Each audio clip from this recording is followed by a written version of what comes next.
Bom, foi feita uma pergunta muito interessante, que é se quem tem amnésia dissociativa pode também apresentar despersonalização ou transtorno dissociativo de identidade.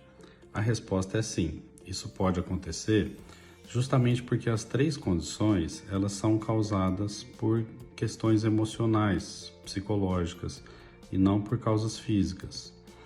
Então, se a gente for tentar diferenciar as três, a amnésia dissociativa é quando a pessoa ela apresenta uma dificuldade em se lembrar de alguma coisa que ela vivenciou, mas que ela não tem mais acesso na memória dela, mesmo que o cérebro dela funcione adequadamente para a memorização. A despersonalização é quando a pessoa ela tem uma dificuldade em reconhecer como sendo dela uma situação que ela vivenciou, ou mesmo ela sente que ela não está no corpo dela, como se ela fosse outra pessoa e pudesse observar ela mesma. E a questão do transtorno dissociativo de identidade é quando esses sintomas eles aparecem com muita frequência, chegam a ser um padrão muito recorrente ao longo da vida dessa pessoa.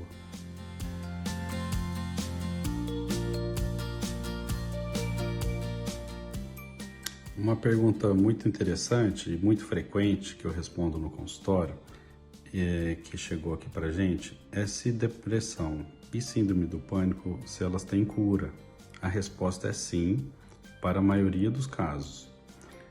Não é 100% das pessoas que vão ter cura, porque algumas pessoas, mesmo fazendo um tratamento adequado, elas vão precisar de uma medicação ao longo da vida para que elas tenham mais qualidade de vida, sejam mais felizes, sejam mais tranquilas.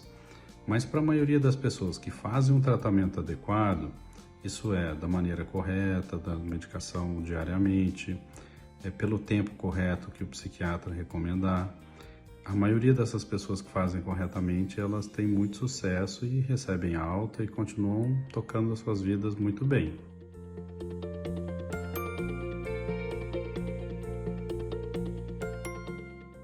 Chegou uma pergunta aqui muito interessante para a gente, que foi questionando se uma pessoa que vem seguindo bem a vida dela, mas que em alguns momentos ela passa por situações em que ela tem uma vontade muito intensa de morrer, se essa pessoa seria diagnosticada necessariamente como se tivesse uma depressão.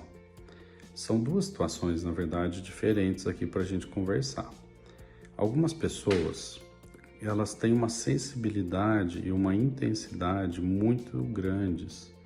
Então, mesmo que elas estejam bem, sem depressão, dependendo das situações que acontecem, geralmente quando tem alguma frustração, algumas pessoas elas sofrem muito intensamente. Às vezes fica até difícil para outros familiares compreender por que aquela pessoa está sofrendo muito. Mas ela vem dessa sensibilidade muito grande. Então, a pessoa, como ela sente muito intensamente, ela tende a sofrer muito, como se ela tivesse com uma depressão grave. E naquele momento que ela vai lá para baixo, né, emocionalmente, que ela se sente muito mal, ela tem às vezes pensamentos de morrer, né, assim, pensamentos de desesperança, uma percepção como se aquela sensação fosse durar para sempre.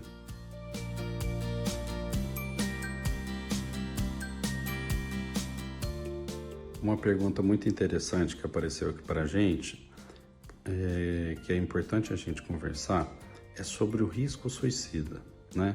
Muitas pessoas têm algumas crenças, a gente fala assim, alguns mitos que na verdade não são realidade, sobre pessoas que passam por alguma fase em que elas pensam em suicidar.